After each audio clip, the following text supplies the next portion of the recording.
നമസ്തേ പ്രിയമിത്രങ്ങളെ, ഞാനിവിടെ ഒരു കഥ പറയാം എന്ന പരിപാടിയിൽ കഥയുമായി വന്നിരിക്കുന്നത് ഞാനാണ്, ലക്ഷ്മി ശ്രീരാമൻ. ഞാനിവിടെ പറയുവാൻ പോകുന്ന പുരാണ കഥ എന്താണെന്നാൽ കലിയുടെ കല്യാണത്തെ പറ്റിയാണ്. നോക്കാം എന്താണ് ആ കഥയെന്ന്. കഥയിലോട്ട് പോവാം. നിഷദം എന്ന രാജ്യത്തെ വീരസേനന്റെ മകനായിരുന്നു നളൻ. അതീവ തേജസ്വിയായ രാജകുമാരൻ. ദേവന്മാർക്കു പോലും അസൂയ ജനിപ്പിക്കുന്ന ആ സൗന്ദര്യത്തിൽ മാത്രമല്ല, മറ്റെല്ലാത്തിലും നളൻ കേമൻ തന്നെയാണ്.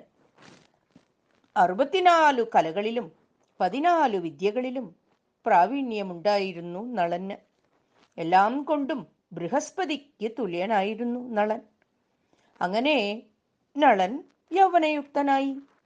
സൂര്യ തേജസ്സോടെ നിന്നിരുന്ന നളനെക്കുറിച്ച് നാട്ടിൽ മാത്രമല്ല അന്യരാജ്യങ്ങളിലും പ്രശസ്തി പരന്നു. അക്കാലത്താണ് വിദർഭ രാജ്യത്തെ രാജാവായിരുന്ന ഭീമസേനന്റെ മകൾ ദമയന്തി യൗവനയുക്തയായത്. നളന്റെ പ്രശസ്തി മറ്റു രാജ്യങ്ങളിലേക്കും എത്തിയ കൂട്ടത്തിൽ വിദർഭ രാജ്യത്തിലേക്കും ആ ഖ്യാതി പടർന്നിരുന്നു. ദമയന്തി മനസ്സാലെ ആ നളനെ അത്യധികം ഇഷ്ടപ്പെട്ടുപോയി. നളൻ തനിക്ക് ഭർത്താവായിരുന്നുവെങ്കിൽ എന്ന് ദമയന്തി ആശിക്കുവാൻ തുടങ്ങി. ഭീമസേനന് 3 ആൺകുട്ടികൾക്കു ശേഷമുള്ള പുത്രിയായിരുന്നു ദമയന്തി. ദന്തൻ, ദമൻ, ദമനൻ എന്നിങ്ങനെയായിരുന്നു ആ പുത്രന്മാരുടെ പേരുകൾ. ആ പുത്രന്മാർക്ക് ശേഷമായിരുന്നു ഈ ദമയന്തി. ദമയന്തി രൂപത്തിൽ മാത്രമല്ല, ഗുണത്തിലും ശീലത്തിലും ഉന്നതയായിരുന്നു. ആരും മോഹിച്ചു പോകുന്ന രൂപം, ആരും ആഗ്രഹിക്കുന്ന ഗുണം, ആരും പാലിക്കാൻ കൊതിക്കുന്ന ശീലം. അങ്ങനെ ഇരിക്കെയാണ് ഒരു നാൾ ഹിമാലയത്തിൽ നിന്നും പറന്നു വന്ന ഹംസങ്ങൾ നിഷധ രാജകൊട്ടാരത്തിന് അടുത്തുകൂടെ പോയത്. നളൻ ഒട്ടും താമസിച്ചില്ല. ശ്രേഷ്ഠമായ ആ പക്ഷികളെ നളൻ പിടിച്ചു. തങ്ങളെ കുമാരൻ ബന്ധനസ്ഥനാക്കും എന്ന് കണ്ടതോടെ ഒരു ഹംസം നളനോട് പറഞ്ഞു, അല്ലയോ രാജകുമാര, ഞങ്ങളെ ബന്ധനത്തിലാക്കാതെ സ്വതന്ത്രമായി വിട്ടാൽ ഞങ്ങൾ അങ്ങയ്ക്കായി ഒരു ഉപകാരം ചെയ്യാം എന്ന് ഹംസം നളനോട് പറഞ്ഞു. എന്തുപകാരമാണ് എനിക്ക് വേണ്ടി ഹംസമേ നീ ചെയ്യുവാൻ പോകുന്നത് എന്ന് നളൻ ഹംസത്തോട് ചോദിച്ചു. കുമാര, അങ്ങയ്ക്ക് അറിയുമോ, വിദർഭ രാജ്യത്ത് ഒരു രാജകുമാരിയുണ്ട്. ദമയന്തി എന്നാണ് അവളുടെ പേര്. അങ്ങയ്ക്ക് ഏറ്റവും അനുരൂപയായ കുമാരിയാണത്. കുമാരന് എന്തെങ്കിലും സന്ദേശം ആ രാജകുമാരിക്ക് നൽകാനുണ്ടെങ്കിൽ ഞാനത് അവിടെ എത്തിക്കാം എന്ന് ഹംസം നളനോട് പറഞ്ഞു. ഇതിനകം ദമയന്തിയെ കുറിച്ച് അറിഞ്ഞിരുന്ന നളനും മനസ്സാലെ അവളിൽ അനുരക്തനായിരുന്നു. നളൻ തന്റെ സന്ദേശം, ദമയന്തിയോടുള്ള പ്രണയം ഹംസത്തെ അറിയിച്ചു. താൻ പിടിച്ച ഹംസങ്ങളെ സ്വതന്ത്രമായി വിടുകയും ചെയ്തു. ഹംസം ദൂതുമായി ദമയന്തിയുടെ അടുത്തെത്തി. നളന്റെ പ്രണയം ദമയന്തിയെ അറിയിക്കുകയും ചെയ്തു. ദമയന്തിയും നളനിൽ അനുരക്തയായിരുന്നുവല്ലോ. അവർ രണ്ടുപേരും മനസ്സാ വരിച്ചതുപോലെ തന്നെ. അങ്ങനെ ഇരിക്കെ കുമാരിക്ക് സ്വയംവരത്തിനുള്ള കാലമായി എന്ന് പിതാവായ ഭീമസേനൻ സ്വയംവരത്തിന് നാള് തീരുമാനിച്ചു. എല്ലാ രാജ്യത്തിലേക്കും സ്വയംവര ക്ഷണക്കുറി എത്തിച്ചു. നിഷദത്ത് നിന്ന് നളനും സ്വയംവരത്തിനായി പുറപ്പെട്ടു. സ്വയംവര വാർത്ത അറിഞ്ഞ ദേവന്മാരായ ഇന്ദ്രനും അഗ്നിയും യമനും വരുണനും പുറപ്പെട്ടു. മാർഗേ മധ്യേ ദേവന്മാർ നളനെ കണ്ടു. നളനോട് അവർ എവിടേക്കാണ് യാത്ര എന്ന് തിരക്കി. നളനാകട്ടെ താൻ വിദർഭ രാജ്യത്തെ രാജകുമാരിയുടെ സ്വയംവര സദസ്സിലേക്കാണ് പോകുന്നത് എന്ന സത്യത്തെ ആ ദേവന്മാരോട് അറിയിക്കുകയും ചെയ്തു. അപ്പോൾ ദേവന്മാർ നളനോട് പറഞ്ഞു, അങ്ങ് ഒരു കാര്യം ചെയ്യണം. ദമയന്തിയോട് ഞങ്ങളിൽ ഒരാളെ സ്വയംവരം ചെയ്യാൻ ആവശ്യപ്പെടണം എന്ന് ആ ദേവന്മാർ നളനോട് പറഞ്ഞു. നളനാകട്ടെ ധർമ്മസങ്കടത്തിലായി. തന്നെ പ്രണയിക്കുന്ന കുമാരിയോട് മറ്റൊരാളെ വിവാഹം കഴിക്കാൻ പറയുക എത്ര ദുഷ്കരം. മടിച്ചാണെങ്കിലും നളൻ സത്യം തുറന്നു പറഞ്ഞു ആ ദേവന്മാരോട്. ഞങ്ങൾ രണ്ടുപേരും അനുരക്തരാണ്. അപ്പോൾ ദേവന്മാർ നളനോട് പറഞ്ഞു, സാരമില്ല, എന്നാലും ഈ വിഷയം ആ രാജകുമാരിയെ അറിയിക്കുക എന്ന് നളനോട് വീണ്ടും പറഞ്ഞു. ദേവന്മാരുടെ താത്പര്യം ഒരു രാജകുമാരൻ എന്തിന് രാജാവ് പോലും അറിയിക്കാൻ ബാധ്യസ്ഥനാണല്ലോ. അതാണ് കീഴ്വഴക്കവും ധർമ്മവും.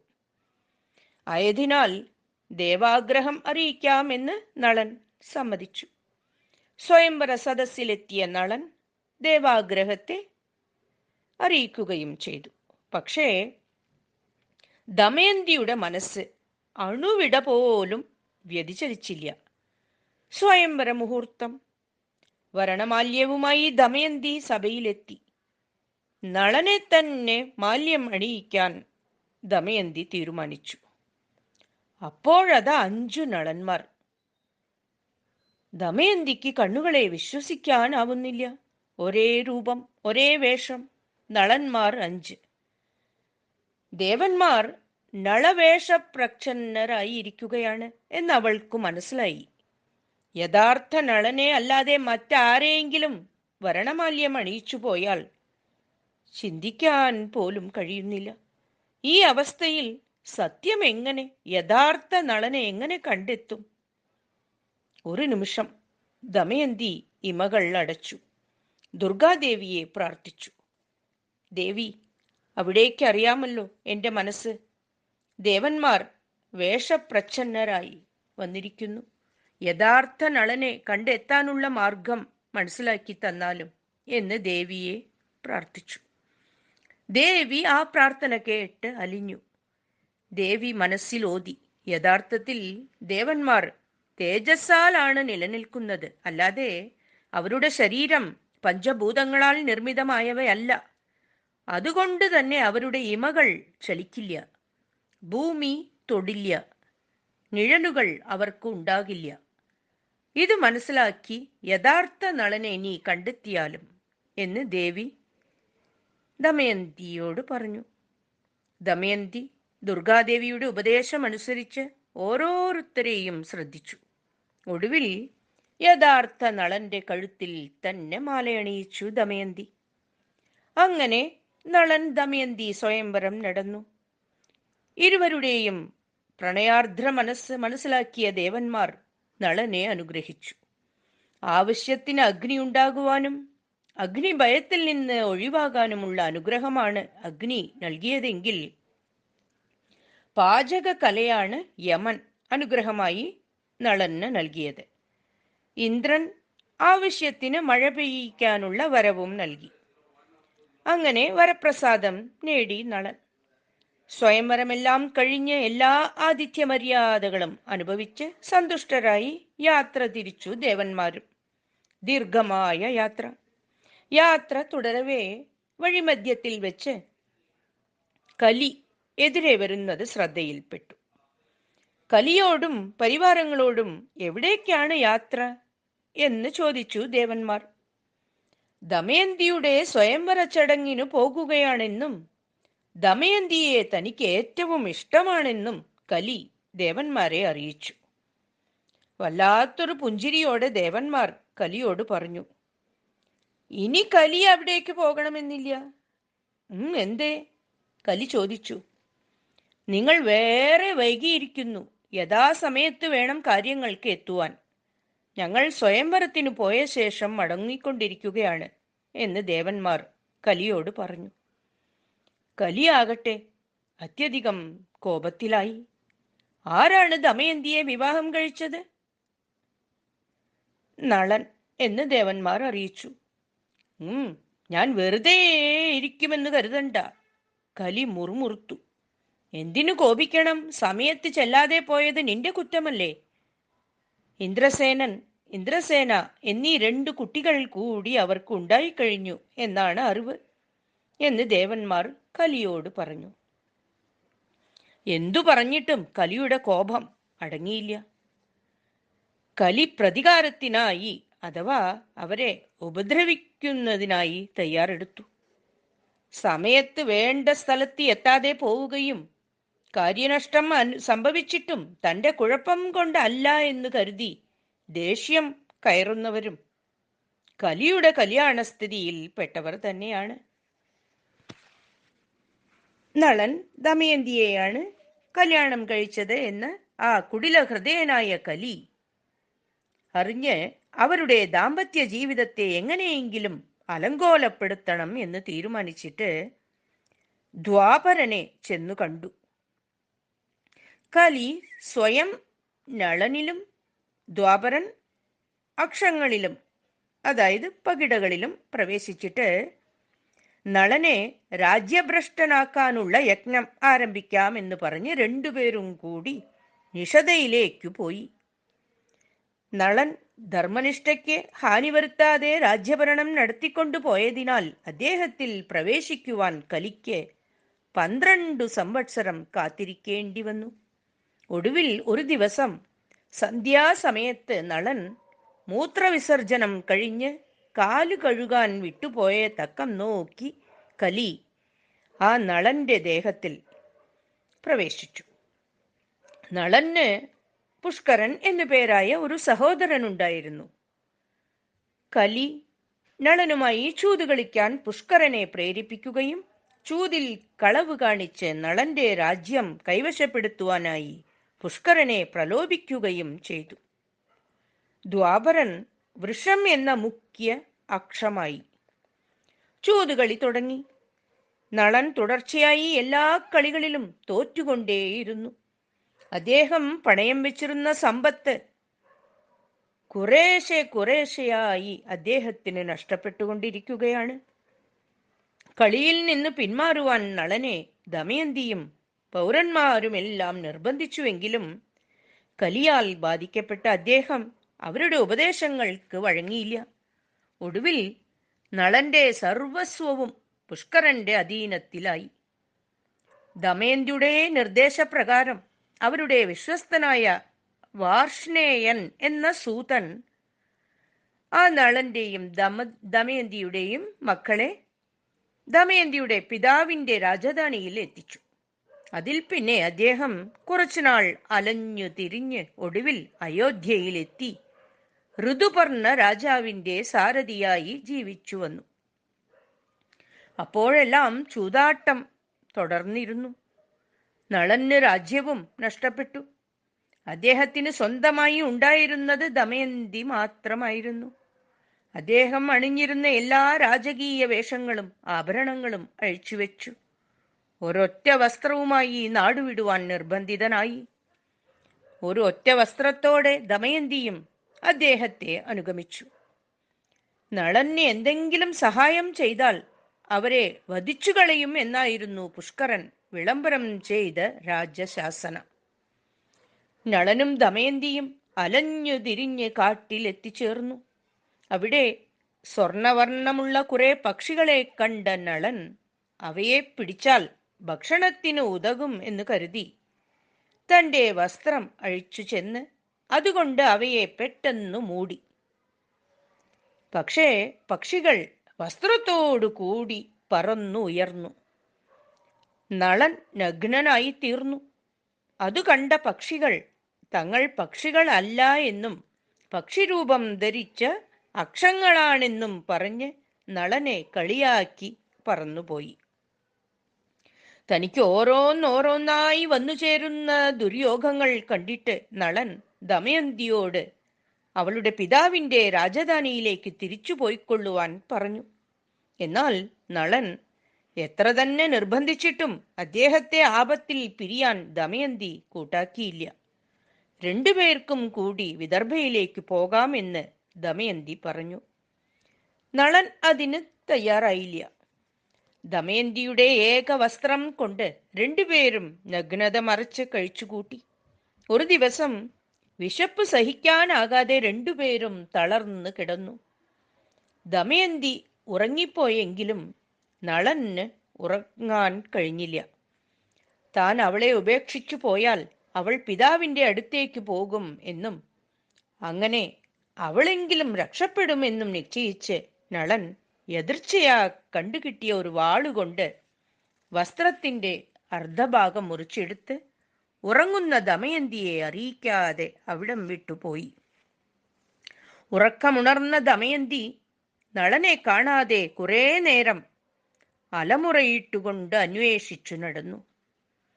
അങ്ങനെ നടക്കുന്നതിനിടയിൽ ഉഗ്രനായ ഒരു പെരുമ്പാമ്പ് അവളുടെ കാലിൽ പിടികൂടി. അവളുടെ കരച്ചിൽ കേട്ട് അവിടെ എത്തിയ ഒരു കാട്ടാളൻ പെരുമ്പാമ്പിനെ കൊന്ന് ദമയന്തിയെ രക്ഷപ്പെടുത്തി. എന്നാൽ അവളുടെ ലാവണ്യത്താൽ ആകൃഷ്ടനായ അവൻ അവളെ ബലാത്കാരം ചെയ്യാൻ ഉറുമ്പെട്ടു. അവൾ പാതിവ്രത്യ ശക്തി കൊണ്ട് അവനെ ഭസ്മീകരിക്കുകയും ചെയ്തു. ഭർത്താവിനെ വിളിച്ചുകൊണ്ട് ദമയന്തി കാട്ടിലെങ്ങും ചുറ്റി അലഞ്ഞ് ഒടുവിൽ ഒരു തപോവനത്തിലെത്തി. അവൾ അവിടെ ഉണ്ടായിരുന്ന തപോധനന്മാരോട് തന്റെ കഥന പറഞ്ഞു. അവൾക്ക് അധികം വൈകാതെ ഭർത്താവിനെ കണ്ടെത്താൻ കഴിയും എന്നും നല്ല കാലം വരും എന്നും അവർ അനുഗ്രഹിച്ചു. ആ മഹർഷിമാർ തപോവനത്തോടു കൂടി തന്നെ അപ്രത്യക്ഷരാവുകയും ചെയ്തു. പിന്നീട് അവൾ ചേതിരാജ്യത്തേക്ക് പോകുകയായിരുന്ന ഒരു വ്യാപാരി സംഘത്തെ കണ്ടുമുട്ടി. അവരുടെ നേതാവ് തങ്ങളോടൊപ്പം വന്നുകൊള്ളുവാൻ അവളെ അനുവദിച്ചു. അങ്ങനെ സഞ്ചരിച്ചു കൊണ്ടിരിക്കെ ഒരു ദിവസം രാത്രി ഒരു കാട്ടാന വന്ന് ആ സംഘത്തിലെ ചിലരെ കൊന്നുകളയുകയും അവരുടെ ചരക്കുകൾ നശിപ്പിക്കുകയും ചെയ്തു. ആ അശുഭ സംഭവത്തിന്റെ കാരണം അവളാണെന്ന് ആരോപിച്ച് അവർ അവളെ വധിക്കുവാൻ തീരുമാനിച്ചു. ആ വിവരം രഹസ്യമായി അറിഞ്ഞ അവൾ അവരിൽ നിന്നും രക്ഷപ്പെട്ടു. വീണ്ടും അലഞ്ഞു നടന്ന് അവൾ ചില ബ്രാഹ്മണരുടെ സഹായത്തോടെ ചേതിരാജ്യത്തിലെത്തി. അവിടുത്തെ രാജ്ഞി അവളെ സ്വീകരിച്ചു. നിഷധ രാജാവായ നളനാണ് തന്റെ ഭർത്താവെന്ന് ദമയന്തി അവരോട് പറഞ്ഞില്ല. ചൂതുകളിയിൽ സർവവും നഷ്ടപ്പെട്ട് തന്നെ ഉപേക്ഷിച്ചുപോയ ഭർത്താവിനെ തിരഞ്ഞു നടക്കുകയാണ് താൻ എന്ന് ആയിരുന്നു അവൾ ആ രാജ്ഞിയോട് പറഞ്ഞത്. ഭർത്താവിനെ അന്വേഷിച്ചു കണ്ടുപിടിക്കാം എന്ന് പറഞ്ഞ് രാജ്ഞി അവളെ സമാധാനിപ്പിച്ചിട്ട് തന്റെ പുത്രിയായ സുനന്ദിയുടെ സൈരന്ധ്രിയായി അവിടെ തന്നെ പാർപ്പിച്ചു.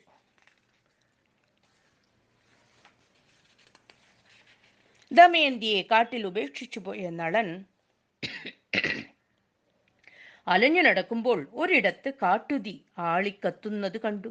മാത്രമല്ല തന്റെ പേര് വിളിച്ചുകൊണ്ടുള്ള ഒരു ആർത്തനാദവും അദ്ദേഹം കേട്ടു. അവിടെ ചെന്ന് നോക്കിയപ്പോൾ അവിടെ അനങ്ങാൻ പറ്റാതെ കിടക്കുന്ന ഒരു സർപ്പത്തിനെയാണ് നളൻ കണ്ടത്.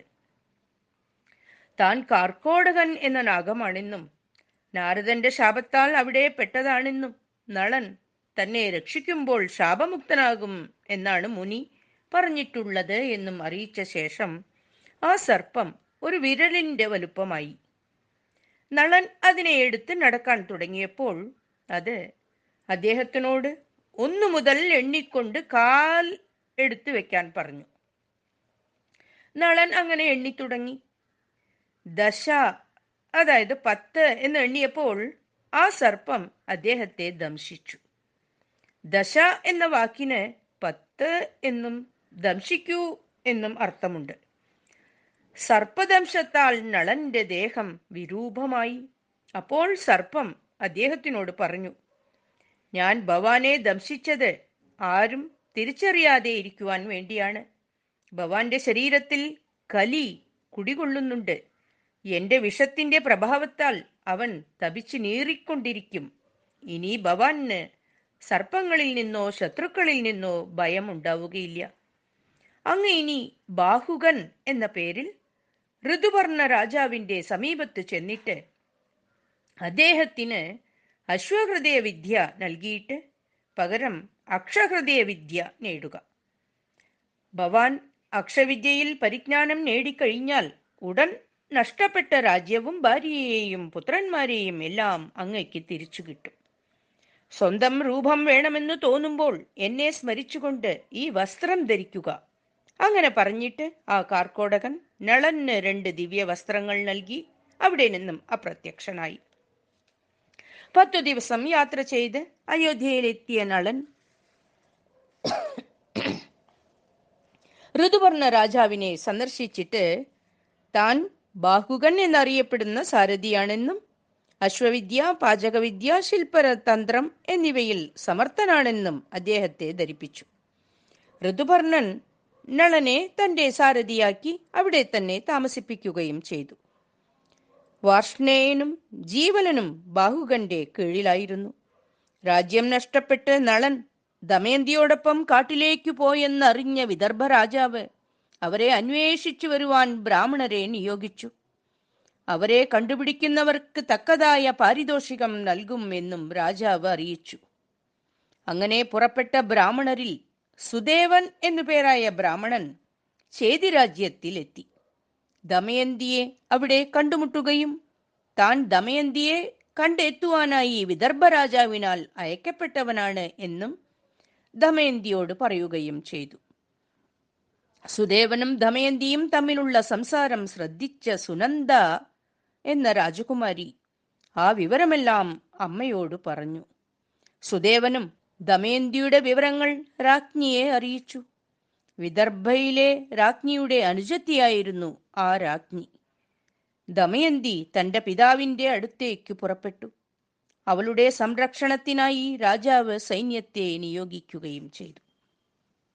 ദമയന്തി വിദർഭയിൽ എത്തിയ ശേഷം അവളുടെ പിതാവ് നളനെ അന്വേഷിക്കാനായി ആളുകളെ പറഞ്ഞയച്ചു. കാട്ടിൽ കിടന്നു ഉറങ്ങുമ്പോൾ പകുതി വസ്ത്രവും മുറിച്ചെടുത്ത് ഉറങ്ങുന്ന ഭാര്യയെ ഉപേക്ഷിച്ചു പോയ നീ എവിടെയാണ് എന്നിങ്ങനെ എല്ലാ ദിക്കിലും വിളിച്ചു പറഞ്ഞ് അന്വേഷിക്കണം എന്ന് ദമയന്തി അവരോട് പറഞ്ഞിരുന്നു. കുറച്ചു കാലം കഴിഞ്ഞപ്പോൾ അയക്കപ്പെട്ട ബ്രാഹ്മണരിൽ പർണാഥൻ എന്ന ബ്രാഹ്മണൻ തിരിച്ചു വന്നിട്ട് നളൻ ഋതുപർണന്റെ രാജധാനിയിൽ ബാഹുകൻ എന്ന പേരിൽ രാജാവിന്റെ സാരഥിയായി താമസിക്കുന്നുണ്ട് എന്നറിയിച്ചു. അത് കേട്ട ദമയന്തി നളനെ തന്റെ രാജധാനിയിലേക്ക് കൊണ്ടുവരുവാനുള്ള മാർഗം ആലോചിച്ചു. ദമയന്തിക്ക് 2ാം വിവാഹം നിശ്ചയിച്ചിരിക്കുകയാണെന്നും ഋതുപർണ രാജാവ് അടുത്ത ദിവസം സൂര്യോദയമാകുമ്പോഴേക്കും വിദർഭയിൽ എത്തണം എന്നും അദ്ദേഹത്തെ അറിയിക്കുവാനായി ദമയന്തി ആ ബ്രാഹ്മണനെ അയോധ്യയിലേക്ക് അയച്ചു. പർണാഥൻ ദ്രുതഗതിയിൽ അയോധ്യയിലെത്തി. ദമയന്തിയുടെ 2ാം വിവാഹ വാർത്ത ഋതുപർണനെ അറിയിച്ചു. ദമയന്തിയെ വരിക്കാൻ അതിയായ മോഹം തോന്നിയ ഋതുപർണൻ ബാഹുകനെ വിളിച്ച് തന്നെ എത്രയും വേഗം വിദർഭയിൽ എത്തിക്കണം എന്ന് പറഞ്ഞു. ദമയന്തിയുടെ പുനർവിവാഹ വൃത്താന്തം അറിഞ്ഞ നളൻ അത് തന്നെ കണ്ടുപിടിക്കുവാനായി ദമയന്തി പ്രയോഗിച്ച ഒരു സൂത്രമായിരിക്കും എന്ന് നളന് മനസ്സിലായി. ബാഹുകൻ ലായത്തിൽ പോയി വേഗതയുള്ള മെലിഞ്ഞ 2 കുതിരകളെ കൊണ്ടുവന്ന് തേരിനു പൂട്ടി. ബാഹുകന് അശ്വജ്ഞാനം നല്ലവണ്ണം ഉണ്ടെന്ന് മനസ്സിലാക്കിയിരുന്ന ഋതുപർണൻ വാർഷ്ണേയനെയും കൂട്ടി തേരിൽ കയറി. രഥത്തിന്റെ വായുവേഗം കണ്ട് വാർഷ്ണേയൻ അത്ഭുതപ്പെട്ടുപോയി. അതിനിടയിൽ ഋതുപർണന്റെ ഉത്തരീയം താഴെ വീണുപോയി. വാർഷ്ണേയൻ അതെടുത്തുകൊണ്ടുവരുന്നതുവരെ കുതിരകളെ നിർത്താൻ രാജാവ് പറഞ്ഞു. എന്നാൽ വസ്ത്രം വീണുപോയ സ്ഥലത്തു നിന്നും തങ്ങൾ 1 യോജന ദൂരം പിന്നിട്ടു കഴിഞ്ഞു എന്നും അത് എടുക്കുവാൻ പോയാൽ സമയനഷ്ടം സംഭവിക്കും എന്നും ബാഹുകൻ ഋതുപർണനെ അറിയിച്ചു. ശരി എന്ന് പറഞ്ഞിട്ട് ഋതുപർണൻ പുറപ്പെടുകയും ചെയ്തു. അങ്ങനെ പോയിക്കൊണ്ടിരിക്കെ ഋതുപർണൻ വഴിയിലുള്ള ഒരു താനി മരത്തിന്മേൽ ഉള്ളതും താഴെ വീണുകിടക്കുന്നതുമായ ഇലകളും ഫലങ്ങളും എത്രയുണ്ടെന്ന് പറഞ്ഞ് തന്റെ ഗണിതശാസ്ത്ര പാടവം ബാഹുകന് കാണിച്ചു കൊടുത്തു. തനിക്ക് ഗണിതശാസ്ത്ര പാടവം മാത്രമല്ല അക്ഷരഹൃദയ നിപുണതയും ഉണ്ടെന്ന് ഋതുപർണൻ ബാഹുകനോട് പറഞ്ഞു. തനിക്കുള്ള അശ്വഹൃദയജ്ഞാനം താൻ നൽകാമെന്നും തനിക്ക് അക്ഷരഹൃദയം ഉപദേശിക്കണമെന്നും ബാഹുകൻ ഋതുപർണനോട് ആവശ്യപ്പെട്ടു. അശ്വഹൃദയം പിന്നീട് ഉപദേശിച്ചാൽ മതി എന്ന് പറഞ്ഞ് ഋതുപർണൻ ബാഹുകന് അക്ഷഹൃദയം ഉപദേശിച്ചു. ഋതുപർണനിൽ നിന്ന് അക്ഷഹൃദയജ്ഞാനം പൂർണ്ണമായി ലഭിച്ചപ്പോഴേക്കും കലി ബാഹുകനിൽ നിന്ന് പുറംതള്ളപ്പെട്ടു. കാർക്കോടകന്റെ വിഷവും ഛർദ്ദിക്കപ്പെട്ടു. എങ്കിലും തന്റെ വിരൂപമായ ദേഹം മാറിയതുമില്ല. അദ്ദേഹം ക്രുദ്ധനായി കലിയെ ശപിക്കാൻ പുറപ്പെട്ടു. എന്നാൽ കലിയുടെ ദയനീയമായ അർത്ഥനയെ മാനിച്ച് അദ്ദേഹം കലിയെ വിട്ടയച്ചു. നളനെ കീർത്തിക്കുന്നവരെ താൻ ക്ലേശിപ്പിക്കുകയില്ല എന്ന് പറഞ്ഞ് കലി താനിമരത്തിന്മേൽ പ്രവേശിച്ചു. ഇതൊന്നും ഋതുപർണൻ അറിഞ്ഞതേയില്ല. ബാഹുകൻ വായുവേഗത്തിൽ രഥം നടത്തി അവർ സന്ധ്യയോടെ വിദർഭയിലെത്തി. രഥഘോഷം കേട്ട ദമയന്തി അത് തന്റെ ഭർത്താവ് തേർതെളിക്കുന്ന ഘോഷമാണെന്നു മനസ്സിലാക്കി. അവൾ മാളികയിൽ കേറി നോക്കിയപ്പോൾ വാർഷ്ണേയനോടും ബാഹുകനോടും കൂടിയ ഋതുപർണനെ കണ്ടു. വിദർഭ രാജാവ് ഋതുപർണനെ സ്വീകരിച്ച് സൽക്കരിച്ചു.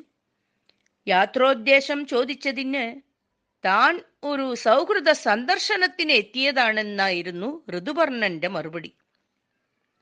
എന്നാൽ വിദർഭൻ അതത്ര തന്നെ വിശ്വസിച്ചില്ല. ഋതുപർണൻ വാർഷ്ണേയനുമൊത്ത് രാജധാനിയിൽ വിശ്രമിച്ചു. ബാഹുകൻ കുതിരകളെ ശാസ്ത്രവിധി പോലെ അഴിച്ചുവിട്ട് തേർത്തട്ടിൽ തന്നെ ഇരുന്നു. ദമയന്തി നളനെ കാണാതെ വിഷമത്തോടുകൂടി കേശിനി എന്നു പേരായ തന്റെ വിശ്വസ്ത തോഴിയെ പറഞ്ഞയച്ചു. കേശിനി ബാഹുകന്റെ അടുത്തു ചെന്ന് പല ചോദ്യങ്ങളും ചോദിച്ചുവെങ്കിലും അവർക്ക് അറിയേണ്ടുന്ന വിവരങ്ങളൊന്നും തന്നെ ലഭിച്ചില്ല. ഒടുവിൽ ദമയന്തിയുടെ നിർദ്ദേശപ്രകാരം കേശിനി വീണ്ടും ചെന്ന് ബാഹുകന്റെ പെരുമാറ്റങ്ങൾ നിരീക്ഷിച്ചു. ബാഹുകൻ പൊക്കം കുറഞ്ഞ കവാടങ്ങൾ കടക്കാൻ ചെന്നാൽ കുനിയുകയില്ല. കവാടങ്ങൾ വലുതാകും, ഇടുങ്ങിയ വഴികൾ വലുതാകും. ഒഴിഞ്ഞ കുടങ്ങൾ അദ്ദേഹത്തിന്റെ സാമീപ്യത്താൽ തനിയെ നിറയും. ഉണക്കപ്പുല്ല് സൂര്യന് നേരെ കാണിച്ചാൽ തീ പിടിക്കും, അഗ്നി സ്പർശിച്ചാൽ പൊള്ളുകയില്ല എന്നിങ്ങനെയുള്ള അദ്ദേഹത്തിന്റെ അമാനുഷികമായ കഴിവുകൾ കേശിനി ദമയന്തിയെ അറിയിച്ചു. പിന്നീട് ബാഹുകൻ ഋതുപർണനു വേണ്ടി പാകം ചെയ്ത ഭക്ഷണം ദമയന്തി രുചിച്ചു നോക്കി. അതിന്റെ അപാരമായ സ്വാദു കൂടി കണ്ടപ്പോൾ ബാഹുകൻ തന്റെ ഭർത്താവായ നളൻ തന്നെയാണെന്ന് ദമയന്തിക്ക് തീരുമാനമായി. പിന്നീട് ദമയന്തി തന്റെ 2 മക്കളെ ബാഹുകന്റെ സമീപത്തേക്ക് അയച്ചു. ബാഹുകൻ തന്റെ മക്കളെ കണ്ടപ്പോൾ ആർത്തിയോടെ കെട്ടിപ്പുണർന്നു സന്തോഷിച്ചു. ഒടുവിൽ ബാഹുകനെ തന്റെ സമീപത്തേക്ക് കൂട്ടിക്കൊണ്ടുവരാനായി ദമയന്തി കേശിനിയെ പറഞ്ഞയച്ചു. അവർ അന്യോന്യം കണ്ടുമുട്ടിയപ്പോൾ തമ്മിൽ തിരിച്ചറിഞ്ഞു. തനിക്ക് എല്ലാ വിഷമങ്ങളും സംഭവിച്ചതും അവളെ കാട്ടിൽ ഉപേക്ഷിച്ചു പോയതും എല്ലാം കലിബാധയുടെ ഫലമാണെന്നും ഇപ്പോൾ കലി തന്നെ വിട്ടുപോയി കഴിഞ്ഞു എന്നും അവളെ സ്വീകരിക്കാൻ തയ്യാറാണെന്നും നളൻ ദമയന്തിയോട് പറഞ്ഞു. നളനെ അവിടേക്ക് വരുത്തുവാനായി താൻ പ്രയോഗിച്ച തന്ത്രമായിരുന്നു പുനർവിവാഹ വിളംബരം എന്നും താൻ നളനെ ഒഴികെ ആരെയും സ്വീകരിക്കുകയില്ല എന്നും ദമയന്തി നളനെയും ധരിപ്പിച്ചു. അവൾ പറയുന്നത് സത്യമാണെന്ന് ഒരു അശരീരിയും കേൾക്കുമാറായി. തനിക്ക് കാർക്കോടകൻ നൽകിയ ദിവ്യവസ്ത്രം എടുത്തണിഞ്ഞ ആ സർപ്പത്തെ സ്മരിച്ചപ്പോൾ നളന് പൂർവ്വരൂപം തിരിച്ചുകിട്ടി. അത് കണ്ട് ദമയന്തി അത്യധികം സന്തോഷിച്ചു. തന്റെ സാരഥിയായി വന്ന ബാഹുകൻ നളമഹാരാജാവാണെന്നറിഞ്ഞ ഋതുപർണൻ അത്യധികം സന്തോഷിച്ചു. അദ്ദേഹം നളനിൽ നിന്ന് അശ്വഹൃദയം ഉപദേശമായി സ്വീകരിച്ച് അയോധ്യയിലേക്ക് മടങ്ങുകയും ചെയ്തു. 1 മാസത്തോളം വിദർഭയിൽ താമസിച്ച ശേഷം നളൻ ഭീമരാജാവിന്റെ അനുജ്ഞയോടെ ദമയന്തിയോടുകൂടി ധാരാളം ധനവും സൈന്യസന്നാഹവുമായി നിഷധരാജ്യത്തിലേക്കു മടങ്ങി. അനന്തരം അദ്ദേഹം പുഷ്കരനെ വിളിച്ച് ചൂതുകളിക്ക് ഒരുങ്ങുവാൻ പറഞ്ഞു. നളനെ വീണ്ടും തോൽപ്പിച്ച് ഇപ്പോൾ കൊണ്ടുവന്ന ധനവും ദമയന്തിയെയും എല്ലാം തന്റെ അധീനത്തിലാക്കാമെന്ന് കരുതി പുഷ്കരൻ കളിക്കുവാൻ ചെന്നു. 1-ാമത്തെ കളിയിൽ തന്നെ പുഷ്കരൻ പരാജിതനായി. രാജ്യവും ഐശ്വര്യങ്ങളും പുഷ്കരന്റെ ജീവൻ തന്നെയും നളന്റെ അധീനത്തിലായി. എന്നാൽ നളൻ അനുജനോട് സഹോദര സ്നേഹത്തോടെ തന്നെ പെരുമാറി. അതുകണ്ട പുഷ്കരൻ ജ്യേഷ്ഠനോട് തന്റെ അപരാധം പൊറുക്കണം എന്ന് അപേക്ഷിക്കുകയും രണ്ടുപേരും വിദ്വേഷമെല്ലാം ഉപേക്ഷിക്കുകയും ചെയ്തു. നളൻ വീണ്ടും രാജ. ബാഹുകൻ തന്റെ ഭർത്താവായ നളൻ തന്നെയാണെന്ന് ദമയന്തിക്ക് തീരുമാനമായി. പിന്നീട് ദമയന്തി തന്റെ 2 മക്കളെ ബാഹുകന്റെ സമീപത്തേക്ക് അയച്ചു. ബാഹുകൻ തന്റെ മക്കളെ കണ്ടപ്പോൾ ആർത്തിയോടെ കെട്ടിപ്പുണർന്ന് സന്തോഷിച്ചു. ഒടുവിൽ ബാഹുകനെ തന്റെ സമീപത്തേക്ക് കൂട്ടിക്കൊണ്ടുവരാനായി ദമയന്തി കേശിനിയെ പറഞ്ഞയച്ചു. അവർ അന്യോന്യം കണ്ടുമുട്ടിയപ്പോൾ തമ്മിൽ തിരിച്ചറിയുകയും ചെയ്തു. തനിക്ക് എല്ലാ വിഷമങ്ങളും സംഭവിച്ചതും അവളെ കാട്ടിൽ ഉപേക്ഷിച്ചു പോയതും എല്ലാം കലിബാധയുടെ ബലമാണെന്നും ഇപ്പോൾ കലി തന്നെ വിട്ടുപോയി കഴിഞ്ഞു എന്നും അവളെ സ്വീകരിക്കാൻ തയ്യാറാണ് എന്നും നളൻ ദമയന്തിയോട് പറഞ്ഞു. നളനെ അവിടേക്ക് വരുത്തുവാനായി താൻ പ്രയോഗിച്ച തന്ത്രമായിരുന്നു പുനർവിവാഹ വിളംബരം എന്നും താൻ നളനെ ഒഴികെ ആരെയും സ്വീകരിക്കുകയില്ല എന്നും ദമയന്തി നളനെയും ധരിപ്പിച്ചു. അവൾ പറയുന്നത് സത്യമാണെന്ന് ഒരു അശരീരിയും കേൾക്കുമാറായി. തനിക്ക് കാർക്കോടകൻ നൽകിയ ദിവ്യവസ്ത്രം എടുത്തണിഞ്ഞ് ആ സർപ്പത്തെ സ്മരിച്ചപ്പോൾ നളന് പൂർവ്വരൂപം തിരിച്ചു കിട്ടുകയും ചെയ്തു. അത് കണ്ട് ദമയന്തി അത്യധികം സന്തോഷിച്ചു. തന്റെ സാരഥിയായി വന്ന ബാഹുകൻ നളമഹാരാജാവാണെന്ന് അറിഞ്ഞ ഋതുപർണൻ വളരെ സന്തോഷിച്ചു. അദ്ദേഹം നളനിൽ നിന്ന് അശ്വഹൃദയം ഉപദേശമായി സ്വീകരിച്ച് അയോധ്യയിലേക്കു മടങ്ങി. 1 മാസത്തോളം വിദർഭയിൽ താമസിച്ച ശേഷം നളൻ ഭീമരാജാവിന്റെ അനുജ്ഞയോടെ ദമയന്തിയോടുകൂടി ധാരാളം ധനവും സൈന്യസന്നാഹവുമായി നിഷധ രാജ്യത്തിലേക്കു മടങ്ങി. അനന്തരം അദ്ദേഹം പുഷ്കരനെ വിളിച്ച് ചൂതുകളിക്ക് ഒരുങ്ങുവാൻ പറഞ്ഞു. നളനെ വീണ്ടും തോൽപ്പിച്ച് ഇപ്പോൾ കൊണ്ടുവന്ന ധനവും ദമയന്തിയെയും എല്ലാം തന്റെ അധീനത്തിലാക്കാമെന്ന് കരുതി പുഷ്കരൻ വീണ്ടും കളിക്കുവാൻ വന്നു. 1-ാമത്തെ കളിയിൽ തന്നെ പുഷ്കരൻ പരാജിതനായി. രാജ്യവും ഐശ്വര്യങ്ങളും പുഷ്കരന്റെ ജീവൻ തന്നെയും നളന്റെ അധീനത്തിലായി. എന്നാൽ നളൻ അനുജനോട് സഹോദര സ്നേഹത്തോടെ തന്നെയാണ് പെരുമാറിയത്. അത് കണ്ട പുഷ്കരൻ ജ്യേഷ്ഠനോട് തന്റെ അപരാധം പൊറുക്കണം എന്ന് അപേക്ഷിക്കുകയും രണ്ടുപേരും വിദ്വേഷമെല്ലാം ഉപേക്ഷിക്കുകയും ചെയ്തു. നളൻ വീണ്ടും രാജാവായി. പ്രജാ താൽപര്യം മുൻനിർത്തി അദ്ദേഹം സമ്പൽ സമൃദ്ധിയോടെ രാജ്യം ഭരിക്കുകയും ചെയ്തു. കാർക്കോടകൻ, ദമയന്തി, നളൻ, ഋതുപർണൻ എന്നിവരെ കീർത്തിക്കുന്നവർക്ക് കലിദോഷം ഉണ്ടാവുകയില്ല എന്നാണ് വിശ്വാസം. ഇതോടെ ഞാൻ ഇവിടെ പറഞ്ഞുകൊണ്ടിരിക്കുന്ന കഥ അവസാനിപ്പിക്കുകയാണ്. എനിക്കിവിടെ കഥ പറയുവാൻ സന്ദർഭമൊരുക്കി തന്ന അഡ്മിൻസിനോടും ഞാൻ ഇവിടെ പറഞ്ഞ കഥ കേട്ട് അഭിപ്രായം പറയുന്ന സുഹൃത്തുക്കളോടും ഞാൻ നന്ദി അറിയിച്ചുകൊള്ളുന്നു. നമസ്തേ.